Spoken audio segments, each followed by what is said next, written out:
Yo, you know the deal. You nothing change.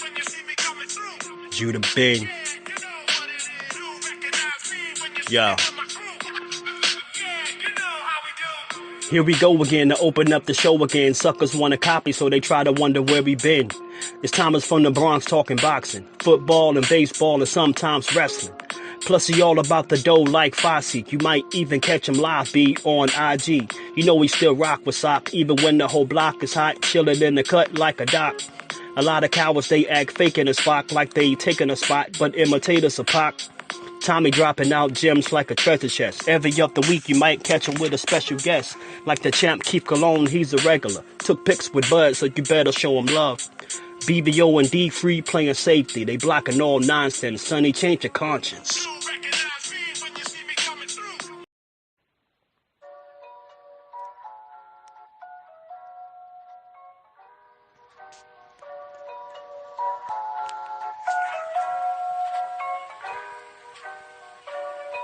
Yeah.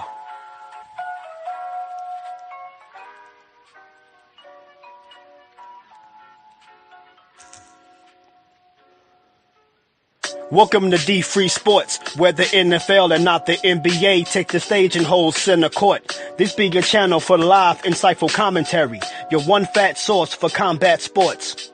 I hope you keeping up, cause I don't wanna lose y'all. Free got the illest insight on boxing and foosball. Hosted by D Free, this channel dives deep into the X's and O's, so what be stepping on toes? Of course your man Judah always flexing his flows. I hope you checking your tone, give mad respect for the show. This ain't a channel for hate, you dudes ain't smooth enough, and if you cowards wanna debate, my man will chew you up. A lot of streamers be frontin', son, get your money up. He broadcasting live from the District of Columbia.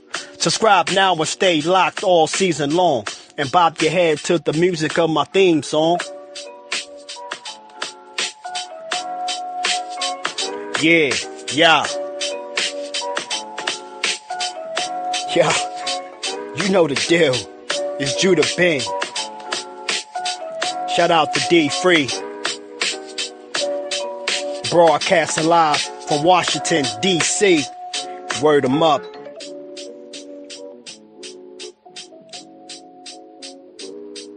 Yo, tune in.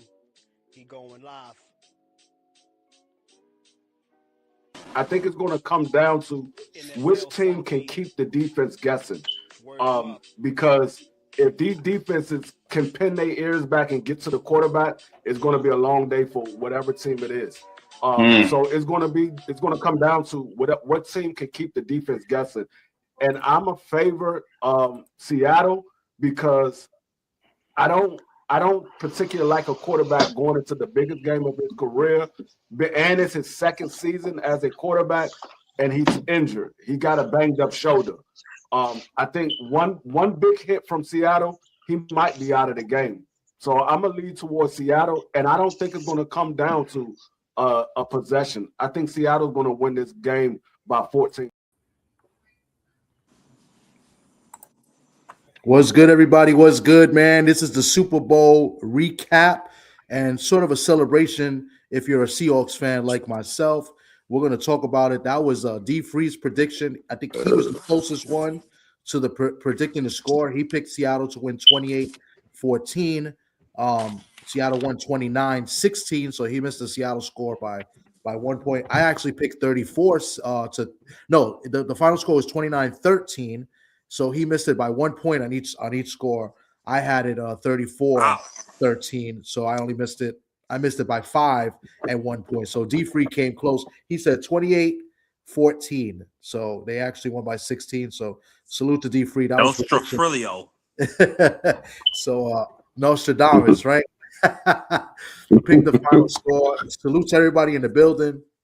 Appreciate everybody pulling up with the congratulations. Who's up? Who else is up in here? He said, I know I've been walking around smiling all day. Puerto Rico got well, we could talk about the halftime too. Big win for everybody. But yeah, man, I'm excited, man. I got a couple more clips, man. We did it live Saturday, and pretty much everybody was on point. I mean, let me play another one. Let's see who else. Let's see. Let I me see mean, here. I think we're going to get a good Super Bowl.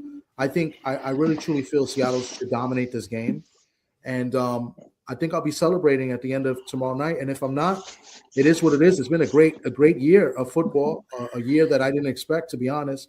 I'm playing with house money. That's all we need to hear, man. I said it. I think we're going to dominate, and Seattle's defense dominated the entire game, made it look easy. Both offenses struggled. Obviously, Seattle's defense made the Patriots' offense struggle, but yeah, the Patriots' defense played well. It also played well, holding Seattle to just field goals for the first 3 quarters until Seattle got the first turnover of the game, and then after that, it was a wrap. D Free, what's good with you, man? Salute to you. Hope everything is well. My man Marky Dan, salute to you. Hope everything is well. D Free, talk to us a little about the Super Bowl before I play some of these highlights. Yeah, I mean, it was a defensive game in the first half. It's pretty much what we thought it was going to be early on. The defense was gonna shine in this game, and both defense played pretty well. Um, uh, New England held the Patriots to what 4 field goals, I think, in the first half. Um, and the Seattle Seahawks um, held them to no points in the first half. And it looked like for a long time that they was going to go scoreless. And it wasn't until after Seattle scored that touchdown and went up, I think it was 19 to zip, that we saw New England come back down and score. They scored real quick, and Seattle had to put the brakes on for a minute and recoup, because I think they started celebrating a little bit too much. And then Seattle got back into the driver's seat and pretty much held New England to I think a field. No, they got another touchdown, but they went for 2 points and they stopped them on a 2 point conversion. I was off by 1 point. But it was a great game, and it was what I figured. I thought New England was a young team, and it was a young quarterback only in his second year, and a lot of people didn't pick New England to make it to the Super Bowl, and he did great for his second year in the league, making it all the way to the Super Bowl. A lot of quarterbacks never make it to the Super Bowl.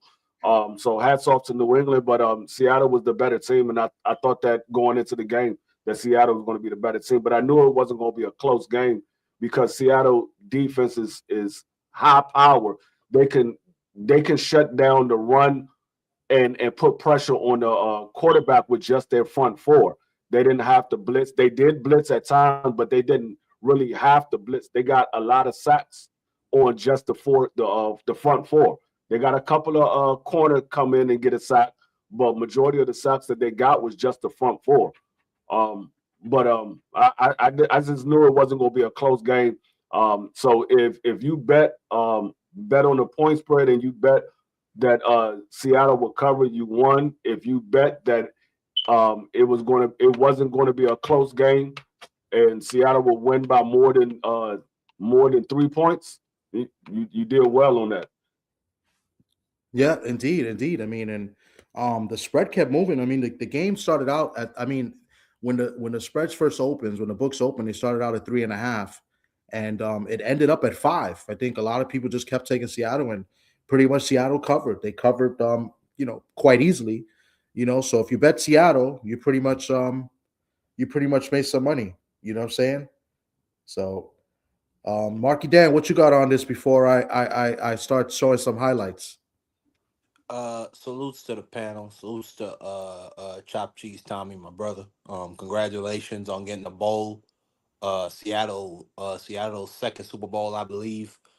Um, I took the Patriots to win. I thought it would be a close, low scoring defensive battle, defensive war. It was not that. Seattle's defense showed up. Their front four, as well as the blitz packages they were throwing at Drake May was just too much. That left side, that left tackle, I can't remember his name, but they were talking about him all night.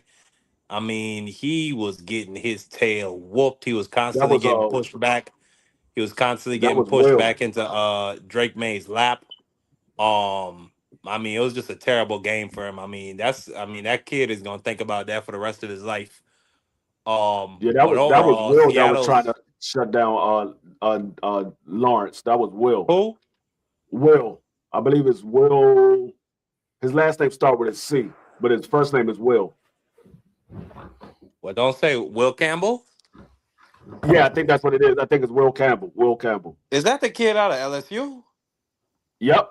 Yep. He showed up. Oh wow! And he's supposed to be, or he was talked about as the best tackle coming out of the draft. I think.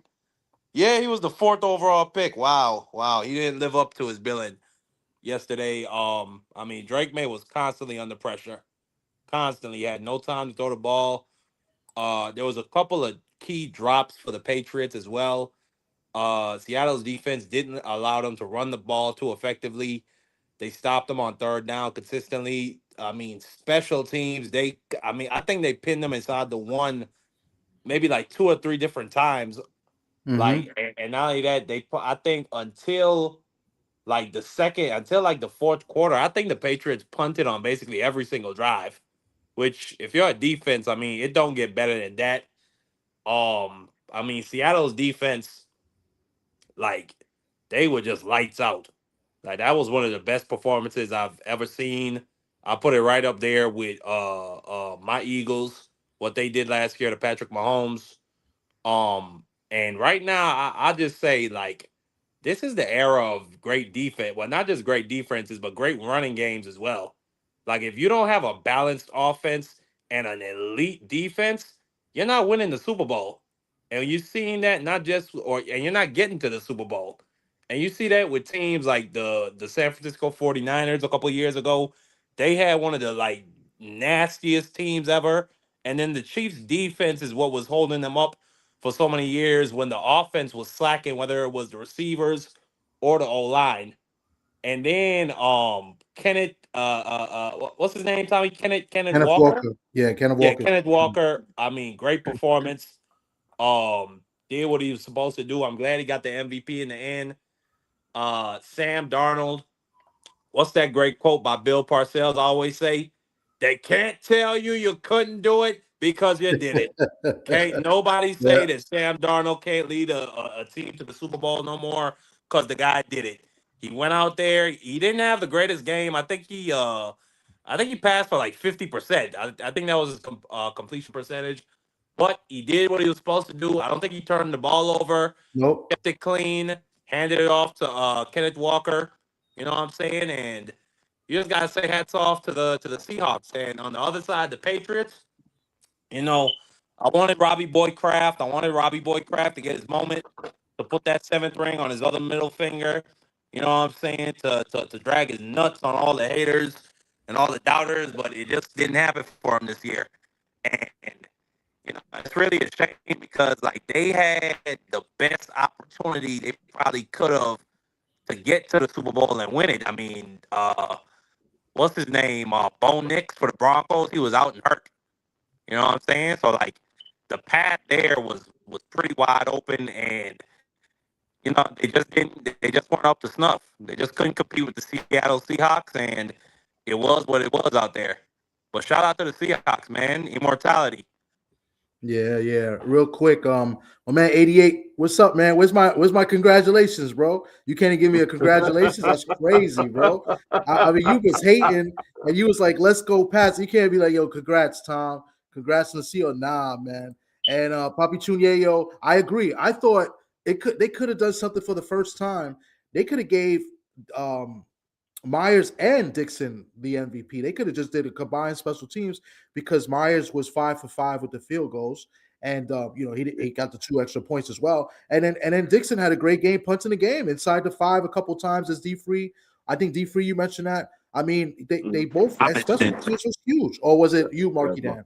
But yeah, definitely huge on special teams. And a matter of fact, when he was in the chat with me, Sock, and a bunch of my friends was saying, the punter should probably get it. And my boy Tyrone, who's a 49er fan, he said the same thing. He said, your punter should be MVP. So I mean, it was a group effort, especially on the defensive end, but definitely special teams played a special part in the game. And it all came down to wear and tear. Like they eventually broke broke the Patriots to that turnover, and that flipped it around. Darnold was able to throw for a touchdown. Walker had a great game yesterday running the ball, got the MVP, well deserved, right? He was the workhorse, and got his big first I was about downs. to say that. Big first downs. If it wasn't for the yardage that Walker put up, I think the field goal kicker would have been MVP. But I think Walker got close to 150 all-purpose yards. He had like 94 at halftime rushing yards. And he caught the ball out of the backfield a couple of times, and he had a couple of more rushing yards in the second half. So I think he got up to like 150 all-purpose yards. So if he wouldn't have had the yardage, they probably would have gave it to the field goal kicker.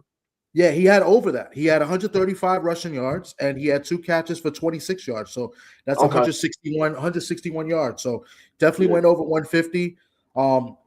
Anybody took that prop bet? Because I think that was one of the prop bets we said, take the over on all-purpose yards or something like that. Definitely Kenneth Walker, did good in a prop bet. But check out these stats by, New England. I don't know how he got to 295 yards. I don't know if this is correct, but apparently he threw for 295 yards and 2 touchdowns, Drake May. So that was obviously, most of that was in the fourth quarter. Obviously he had the 2 picks and the fumble as well, Jackson Njigba, he was covered well most of the game by Gonzalez. Gonzalez did an excellent job.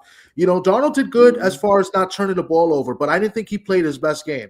I thought he missed some throws. I thought the one pass to Njigba, if he leads them, that's a touchdown. Because Jackson made a great move on Gonzalez and broke free, and he just kind of threw it a little bit behind him, therefore giving Gonzalez a chance to swipe the ball away. But if he leads them, that's an easy touchdown.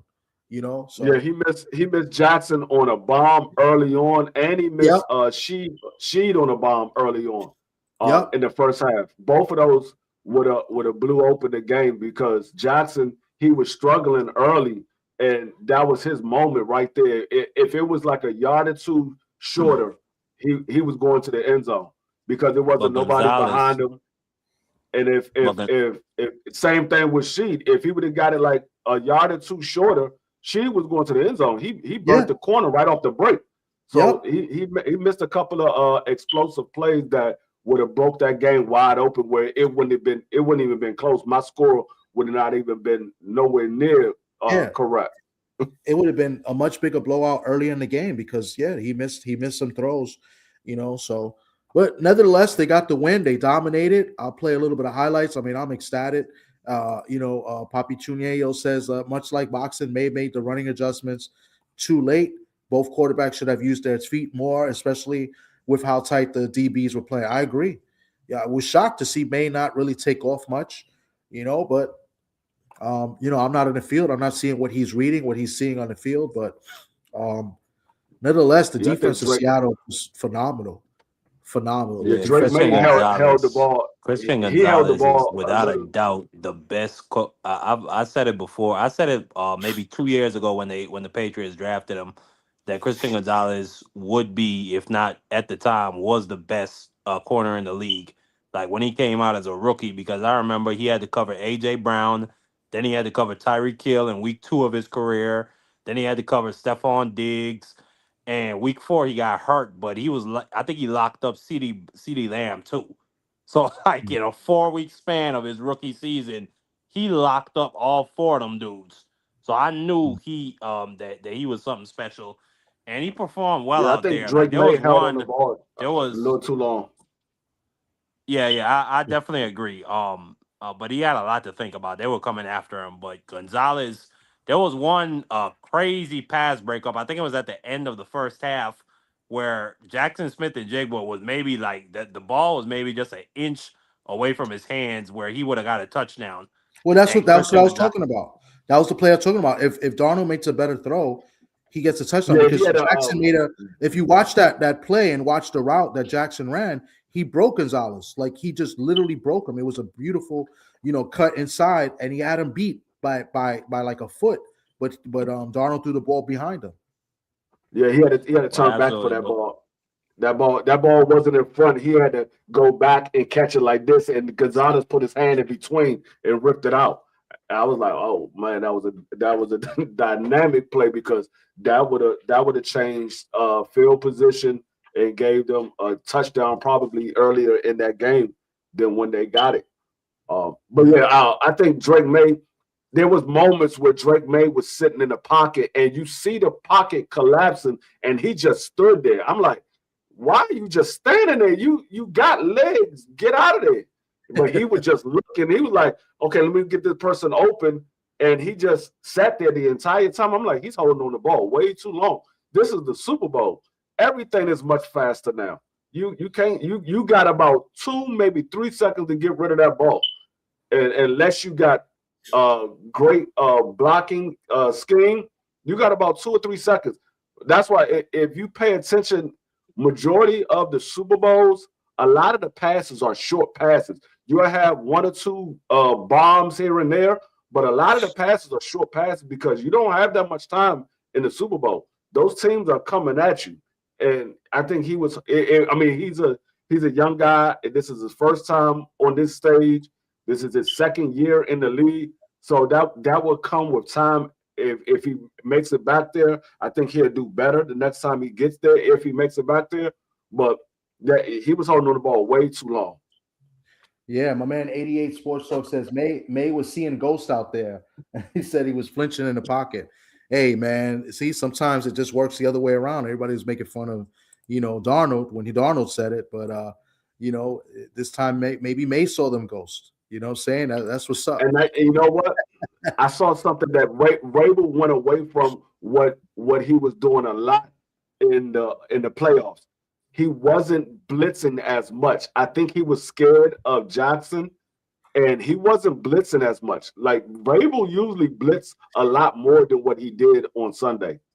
He didn't blitz that much, and I saw that. I was like, oh, they giving Sam Darnold time. Sam Darnold is the type of quarterback you put pressure in his face, he's going to throw the ball up. We've seen him do it a couple of times in the game where they did get pressure in his face and he threw the ball up.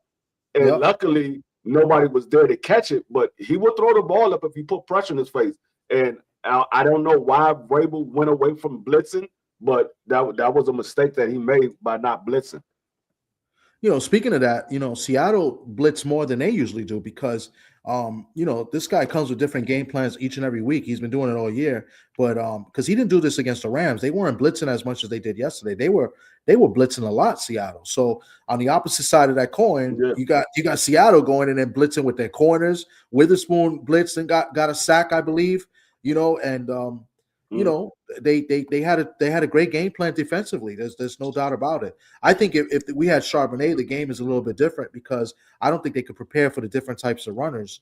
You know what I'm saying? So they're lucky. I mean, it didn't matter, but they're lucky Charbonnet didn't play. I think the game would have been a lot worse because Walker was killing them to the outside, and then Charbonnet is more the bruiser. He would have been more the up the middle type guy. So my man Papi Trujillo say you got pretty much till 3 on a well-designed play.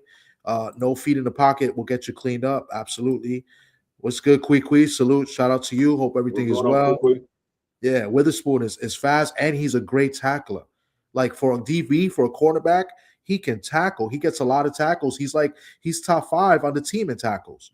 Like for a cornerback, that's insane, right? Usually the linebackers, they have the more tackles, and maybe the safeties, but I saw that Witherspoon, they had him in the top 50 or the top 100 greatest Seahawks ever, and he only went in his third He's only in his third season.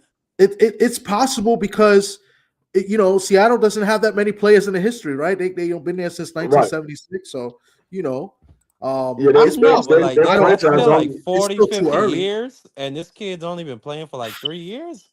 But you got to think about it. Outside of a couple of teams, Seattle haven't had a very great team. Outside of a couple of teams, like you had the team with Sean Alexander, you had the team with, of course, with Richard Seymour, Richard Sherman, and those guys. Outside of those teams, they didn't have any really great teams like that. So it's not surprising that he's in the top 50 because they didn't have a lot of great teams. They have good teams, but they didn't have a lot of great teams. But they had I don't know, but for a third some year really player, good I'm just saying that's really defensive impressive. backs in their history. Yeah. So I think Richard Sherman, Witherspoon, Earl Thomas, but he's a safety. Earl Thomas, still a DB. Chancellor, pretty much the. He would go down as a DB. Yeah, he's a safety, but he would go down as a DB. But I'm just thinking about the corners that Seattle had that was top notch corners. I won't say Richard Sherman was no top notch corner, man. He was more of a system guy. He always had somebody over top. He was, but he played his position well with the scheme that they ran. So it is a system, but if you play it well, they're gonna rank you high because that's the system that they ran. He was one of the best at it. He just fit that system well. It's the same. Yeah, but I'm just saying the real Revis and Dion, they was by themselves. There wasn't nobody behind them. Yeah, but see, they are more of a man corner. If you put them in zone, they're not that great. They're good, but they're not great. They're more of a man corner. They like locking down the man. Whatever man comes to that side, they're gonna lock that man down. But when you put them in a zone, they're not that great as they are as a man. So it's different things. That's what I say. You have man corners and you have zone corners. You have to realize what type of corner you got. Because if you got a zone corner and you try to make him play man, he's not going to be that great. The same way if you have a man corner, most of the time when they play zone, they're not that great because they used to following a man. And so they might get beat because they step over to the man and forget that they're supposed to be playing zone. So it goes both ways. When I was playing ball, they made it seem like that was an insult to play zone. Like, you're not a real corner if you don't travel. That used to be what they said. But I think he played a different type of corner too. It's not just that. He was a more physical corner too. You know, he would be up on you at the line of scrimmage too and use his physicality. That's why he got called a lot sometimes for holding. You know, and he was a great tackler. Like I said, I think like Witherspoon is kind of the same, but Witherspoon's probably a little bit more athletic than Sherman. Right, Sherman was a wide receiver before he came a DB, like most corners. You know what I'm saying? But they both those guys are big tacklers. So I don't know why they said that Witherspoon already a top 100 player because we've had good defensive backs throughout the Seahawks history. Like we had Sean Springs. You know, we had Easley. Easley was a monster. Yeah, like he easily one of the top though, man. Yeah, exactly. So I don't know how they're gonna get Witherspoon. They said top 50. They said top 50 player. They didn't say top 50 corner. So when you say top 50 players, you look at all the players that Seattle had, and you say, okay, is he better than these guys? And they say, yeah, I would agree with that. He up there. You know who the best corner is? Seattle, 50 players is not that much. Like when you think of the players, like I mean, you know, offense and defense, right? Maybe a top 50 defensive player. I mean, I think that. But in 3 years, okay, name all of the great offensive players you have. We know Sean Alexander. We know Marshawn Lynch, Marshawn Lynch, Russell Wilson, Steve Largent. You know, then you got the offensive tackle Walter Jones, who is a monster for left tackle, right? Steve Hutchinson. Offense, I don't. Ricky Waters probably doesn't count. You want to count Matt Hasselbeck? Matt Hasselbeck, I would count Matt Hasselbeck. Yeah. I would say now that I would say Matt Hasselbeck is better than Witherspoon. Yeah, Joey Galloway. He did a lot of winning in Seattle, though. He did a lot of winning in Seattle. He did. But I wouldn't say he's a better player than Witherspoon. He did win because of the team that he had, but I wouldn't say he's a better player than Witherspoon. Hasselbeck was great on that run with Seattle, man. I mean, so it's hard to give me. He fit the scheme well. He was the type of quarterback they needed for that scheme. He fit it well. Yeah, Holmgren was the West Coast offense. He wanted to do the West Coast offense. That's why they got him. Yeah, you know, he was good for that. He fit the scheme well. But when you say player, it means okay. If something goes wrong, can he go off script? I think Witherspoon can go off script. I think Witherspoon is a better football player than Hasselbeck. I think he's a better football player. It's the same thing. Y'all end up losing him too. Y'all probably end up losing him. I don't think y'all not gonna pay him. Nah, they're not gonna lose him. No, they're not gonna lose him. No, unless they franchise him. Seattle is a franchise that holds on to a lot of their defensive players. If they got a good defensive player, they'll hold on to him. Now, if he gets up in age, then they might let him go. But man, they dogged all their players. They dogged Sherman. They dogged out the light skinned dude. Earl Thomas. They dogged Cam. Yeah, Earl Thomas. They dogged out Cam Chancellor. What are you talking about? They cheat. They players like shit in Seattle. That's what they do. I guarantee you, when he come up for his first contract, they will re-sign him. As long as he's still playing the way he's playing now, they will re-sign him. They will re-sign him. I guarantee you that. They're not going to let him go. It's hard to get a good corner. You can get you talking about the Seahawks, corner. Bro. I hope you're right. Let him go. I mean, they have like good players. How many contracts did Richard Sherman have? One. I think they had one. They only won. He had one. Mostly all those guys got one. Everybody got one. Then they get rid of him, man. Not everybody, because except for Wagner. Wagner. Yeah, Wagner. We took less. He took less. That's why he stayed there. He took less. Yeah. That's the only reason why he stayed. He took less. I mean, it all. But see, that's what it comes down to. Do you really want to stay with the team, or do you want to go where the money is? Because we see Tyreek Hill went where the money was, and now he's like, man, I want to get out. I went for the money, but this team sucks. I want to. He got 2 Super Bowls. Don't he got 2, or he got 1? I mean, he got 1. Oh, he didn't win twice with them? Super Bowl. I thought he had 2. Who? No, he won 1 Super Tyreek Bowl, Hill, and then he only got 1. The following year, he only got 1. Yeah, he got 1 Super Bowl. He got 1 Super Bowl, and the following year he left. Yeah. He left the following year. I ain't gonna lie, man. If they would have kept him, they would have still been on top today. Nah. Well, remember, they almost lost. They almost lost Sherman. Patrick Mahomes is falling off.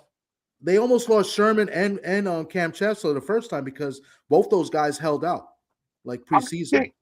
I can't say that about Patrick Mahomes because he gave them everything he had with no line last year, and they won a lot of close games that they didn't win this year. He just can't. I guess like you just can't win with no line. No, he's falling off. All you got to do is just look at his stats. He's falling off. His numbers are great. Any of us would take him in quarterback. His numbers are every year since I think like maybe 4 years ago, his number has decreased every year. His numbers decrease. Go look at the stats. Every year, I think his highest year was like 4 years ago, and since then, every year his numbers decrease. He's falling off. No, he's not the same. He's an older guy. I think he's like what, 30, 31, 32? No, I think Patrick Mahomes like 31, 31, really? 32, somewhere around there.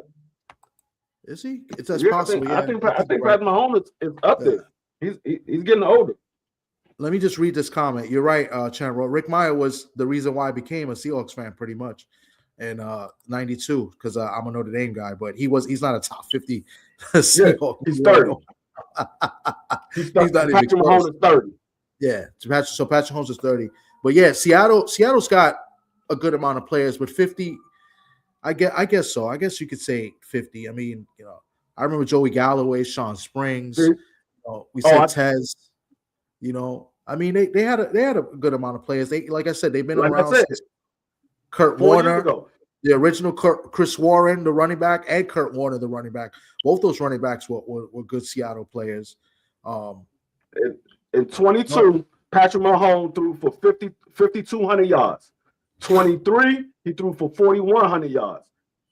24, 3,900 yards. And 25, 3,500 yards. His numbers been decreasing every year. Yeah. They're going down.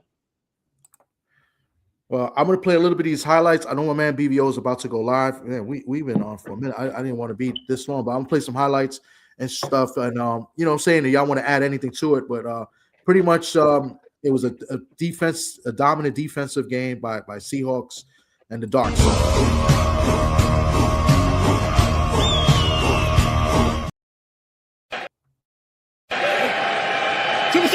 George Vellani's the running back. Fake to him. Darnold to the end zone. Barber's got a touchdown. She's still here. It's 3rd and 5. May's trying to step up. He lost the football. It's free in Seattle. Has recovered. Byron Murphy. 8:50 to go. Trying to step up and shoot one downfield. It's intercepted. Ill-advised throw in the middle. Julian Love has it. Love 50. Love 40 and out of bounds. Ball comes out. Going the other way with it. Turning upfield. It's Chenanowosu. And he scores. Touchdown, Seahawks! They did get a substitution in there. And they bring a pressure as well. And May get a knockdown as Witherspoon came under pressure. And Uchenna-Nwosu is going the distance for a touchdown.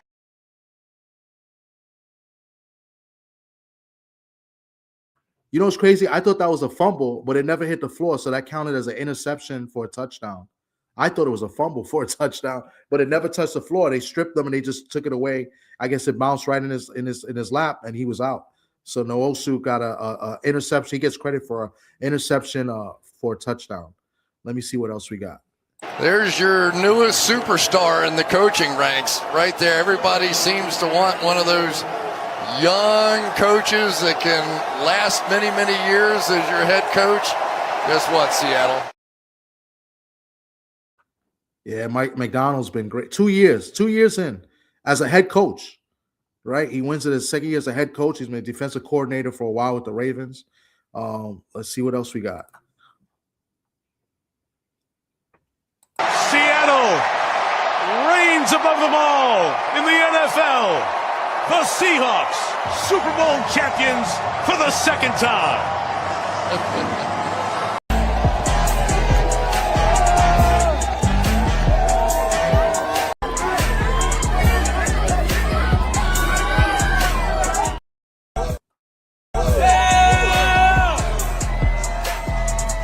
What was going through your mind and the mentality that you had to make sure that you were powering this offense throughout the game tonight? First and foremost, I want to thank God for this, blessing to be here. Also, I want to thank my brothers. This don't happen without them. We went through a lot of adversity this season, but we came together and we stuck together, and this is what we got. Congratulations, Kenneth. Thank you so much. Hey, shout out.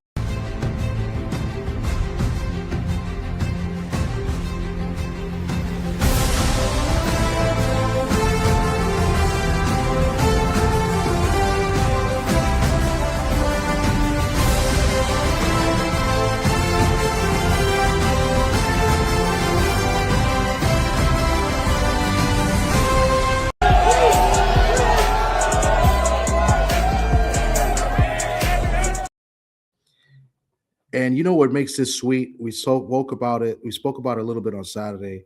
Kind of what makes this sweet is what we mentioned. And I'm going to just play the clip from Saturday when we're previewing the game. But this was the sweetest part of the Super Bowl for me. Right? Fuck that.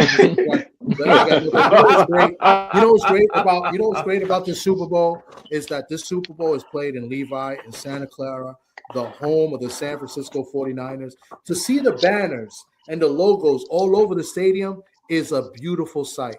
To see Seahawks logos all over where the 49ers play, that has to kill every Niner fan. You're talking about Niner fans that when Seattle played the Niners the last game of the year, they were talking about how they were going to get the number 1 seed, that they're never going to have to travel. They're going to be home all the way through the Super Bowl. I mean, this is what I heard. And the way we kicked them in the teeth, I mean, we just stomped them out. It was just a beautiful thing. Then to eliminate them in the playoffs, I mean, this has been a great run. And 49er fans cannot ever talk to me, ever. And that's just ever. And now that we won on their field, never, ever, any of you 49er fans, especially the ones out here in New York, the ones that I know out here that were on the Niner wagon in the early 90s and haven't seen anything since the 90s, don't talk to me ever, because you guys were so into they were going to beat us, and then they're going to be at home pretty much throughout the playoffs, including the Super Bowl, and that didn't happen, buddy. And that's just the best thing. Why do you hate the 49ers so much? Because you don't have that much animosity toward the Rams or Arizona? Why is it the 49ers you have so much animosity towards? Because if you may not believe me, but I know at least a dozen 49er fans personally. And this is not including Mr. Shelton, because Mr. Shelton is my guy, and he's just a 49er fan. So I don't even, we tease each other, whatever, because that's what we do in sports. So Mr. Shelton's an exception. He doesn't get it as much as like the guys that I know here in New York that are jumped on the wagon. It's like Cowboy fans here in New York. Right? When the Cowboys were good in the 90s, now you got to think about it. In the early 90s, mid 90s, I was in high school. We were young, we were teenagers, right? So like we watching sports, it's real easy to jump on the wagon of the teams that win. And that's what it is. Most of my friends from the 90s and even late 80s are either Cowboy fans, Niner fans, and maybe you got some Jets and Giants. But that's crazy. That's just crazy to me. And both those teams, except the Niners, at least they had some success. They've been to the Super Bowl a few times and the NFC Championship game. The Cowboys haven't in over 30 years. So they had a little bit of success, but they haven't won. So that's why I hate the Niner fans more, and I hate the Niners the most, is because of the fans that jumped on the wagon. It has nothing to do with the Niners personally. I don't know any of them dudes, but my friends that talk the most. So this is right. They can never talk crap to me ever. So that's why, I hate the Niners the most. And it's beautiful. Yeah, 49ers don't got nuts. It's beautiful when we won on their field. They can never say anything to me again. And that's just a beautiful thing. So, look at my man BC. He's a Rams fan. I really got nothing against the Rams except they're just division rivals. You know what I'm saying? That's it. Niners are a bunch of crybabies. But Niner fans are, I believe, and Cowboy fans are two of the worst fan bases that I know. The ones that are not in the respective cities, the ones outside of it. Yeah, Seattle's not in my city, right? Obviously, I'm in New York, I'm in the Bronx, but I've been a Seahawks fan since 92, 91, right? Since when Rick Meyer went there, right? So I've been a fan, and they were bad. There were Super Bowls that they win. They didn't win the Super Bowl till the 2013 season. So nobody could say I jumped on any wagon. You feel me? So that's why I kind of hate the Niners the most, and I love it. They're a bunch of crybabies. I remember we knocked Brock Purdy out of the NFC Championship game. Yep. We knocked out the next two quarterbacks, and they spent the whole summer crying. Oh, it wasn't a real game. We didn't have our quarterback. Man, shut up, punks. Listen, guys, I'm about to end the live. I'm going to play one little video. It's going to be like 4 minutes talking a little bit of ish. You guys got any final thoughts before I play this video? And then, guys, we're going to head over to BVO. BVO's got his boxing talk. He started. I don't know if he started yet. He's about to start. So we'll head over. Yeah, he's live now. Okay, so we'll head over to BVO. But I appreciate everybody coming through and, enjoying this run until next year or to the draft. I believe D-Free, you could close out before I play the video and let us know where we're going to be on again. Shout out to Bad Bunny. We'll be on again. I will be on again, I think, Thursday. And then I will be doing the draft. Me, Dub Whiteside, and a couple of other guys, we will be doing the draft. And I will be giving updates of the free agency as well. And I'm about to start getting into the NBA now that football season is over with. I will be getting into the NBA and start giving a couple of updates of the NBA and calling a couple of those games. That's what's up. And we'll be over there as well. That's why I try to do, every time we do football lives over here, I make sure we try to do it on a D-Freeze channel as well. You know what I'm saying? Because, this Sports Talk Network, man, we do all sports. Yeah, we focus on boxing, but, we like baseball, we like football, we like basketball, you know what I'm saying? So we'll be talking about maybe do some March Madness in a few weeks, right? As March is approaching, the tourney time. Maybe we'll get Dick Weiss to come back on and talk about the tourney as well. But football season's over until we get ready for, the combines. So you got the NFL combine coming up, and free agency is about to start up in a couple of weeks. Yeah. We got I think next week is the opening for teams to be able to send out the franchise tag. They got from, I believe it's February 11th until March 9th. They send out the franchise tags, and the players either sign them. If they don't sign them, then they will be holding out until I think June 1st. Okay, I believe Walker might be franchised. I think Seattle's going to probably franchise. Yeah, I think George Pickens going to get a franchise tag as well. I think they're going to franchise tag Pickett. Yeah. All right, guys. Well, I'm gonna play this last video. Peace to everybody, and we'll play this last video. It's pretty. It's a lot of shit talking in here. So I stole it off of Instagram.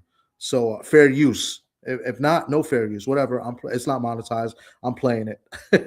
Here we go. What the fuck did we just watch? Holy shit! I might not sleep for 48 straight hours.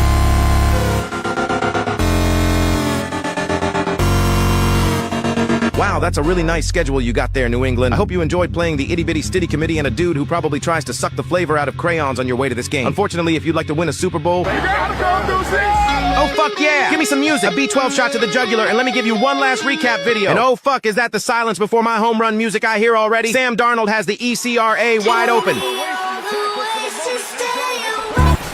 Oh, you've got to be fucking kidding me. This entire first half was just asinine quarterback play while Devin Witherspoon and Gonzo were having a cornerback PFF grade dick measuring contest. Seattle were abusing the fuck out of that 6'8" lemon with T-Rex arms at left tackle. The great white brain cell could not figure out how to block a corner blitz if his life depended on it. Meanwhile, Jason Mayers was turning into the Super Bowl MVP before our very eyes. This motherfucker had higher MVP odds at half on Polymarket than the dude I've been getting told is the best quarterback in the league all playoffs. Right. Other than getting excited every time I got to see Michael Dixon punt a pigskin into the Santa Clara sunset, your Pookie was bored out his damn fucking mind. I secretly love a Gonzo pass breakup just as much as the next passionate Patriots hater. But I couldn't wait to get to that Bad Bunny halftime shit and get my AJ Soprano on.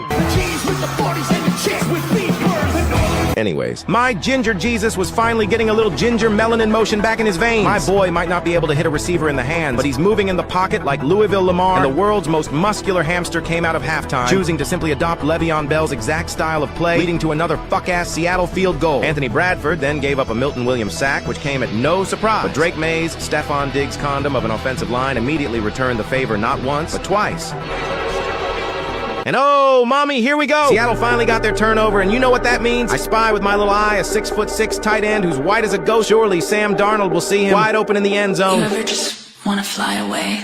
Darnold to the end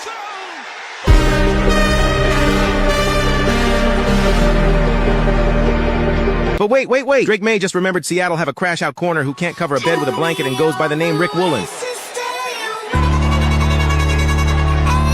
Fuck yeah, we got a game again. Bring me my momentum swing. Drake May, you're only down 12 with 10 minutes left. Go out there and meet the impossibly high standards your fans have set for you. If you're ready to race, say hell yeah! I think Drake May is going to light up the Seattle defense. You can be a little louder, say hell yeah. I really think New England's going to be trouble for Seattle. If you want more Travis Scott, say hell yeah! Warrior! You gotta play! Cooper, they didn't bring us here to change the past. Say that again. They didn't bring us here to change the past. But they didn't bring us here at all.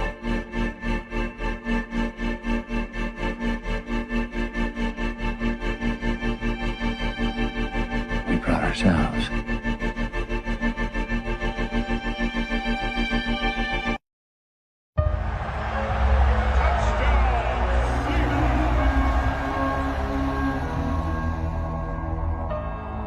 Summer nights, mid-July, when you and I were forever wild. The crazy days, city lights, the way you'd play with me like a child. Will you still love me when I'm no longer young and beautiful? Will you still love